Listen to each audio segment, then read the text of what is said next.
La main au milieu de tous ces mystérieux paquets, Matteo tente de dénicher la perle rare. Je sais pas, un téléphone, un beau truc, ou un truc en rapport avec le multimédia, quelque chose comme ça, c'est bien.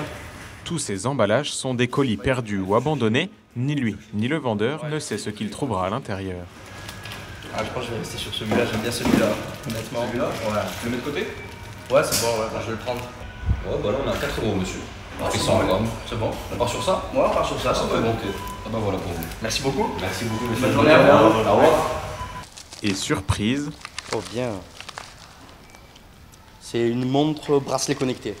si Matteo a eu un coup de chance sur ce coup-là, ce n'est pas toujours le cas. Le prix est fixé en fonction du poids du paquet, tandis que sa contenance, elle, est inconnue. Ouais, j'ai déjà eu un téléphone comme une paire de chaussettes, j'ai déjà eu une tablette comme... En fait, franchement, il faut se dire que le catalogue est infini, ça peut vraiment être de tout. Après, c'est au client de toucher, de tâter. Parfois, on peut sentir ce qu'il y a à l'intérieur, parfois non. Mais le catalogue est vraiment infini. Il n'y a pas de choses qui reviennent fréquemment, il y a vraiment de tout. Du textile, de la maroquinerie, de l'électronique, de tout. Comme les clients, Kylian achète tous ses colis à la tonne chez un grossiste, puis les revend dans les grandes surfaces. Donc, en fait, tout est mélangé. Donc, on peut avoir des gros colis comme ça, comme vraiment des très petits. En fait, vraiment, tout est mélangé.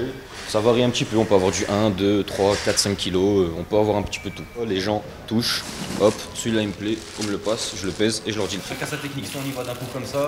Oui, C'est allez, comme hop, vous voulez. 1, 2, 3. Hop, c'est bon. En 4 mois dans ce business, ce vendeur de 21 ans a déjà écoulé une dizaine de tonnes de colis mystères. Une affaire commerciale qui marche, mais qui pose plusieurs questions de fonctionnement. Ces paquets sont-ils réellement des colis perdus?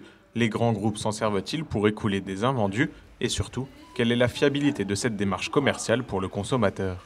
Toute cette vente par Internet est un monde où tous les aigrefins possibles se sont précipités. On a des personnes qui viennent nous voir à l'UFC ayant acheté un miroir, ayant acheté une remorque et qui ne reçoivent rien. Alors ce sont des gros colis, mais ce sont surtout des grosses arnaques. Donc pour moi, les colis perdus, c'est de l'arnaque. On voit bien que les colis, c'est de l'espèce de réemballage, c'est pas des vrais colis. Les gens achètent du rêve, on peut pas leur empêcher. Lancée depuis 2022 et l'entrée en vigueur de la loi anti-gaspillage pour les entreprises, cette mode du colis perdu est en plein essor. Avancée écologique pour certains, opportunité économique pour d'autres, les colis perdus représentent une loterie qui marche. En 2022, en France, 10 millions de colis se sont retrouvés dans la nature.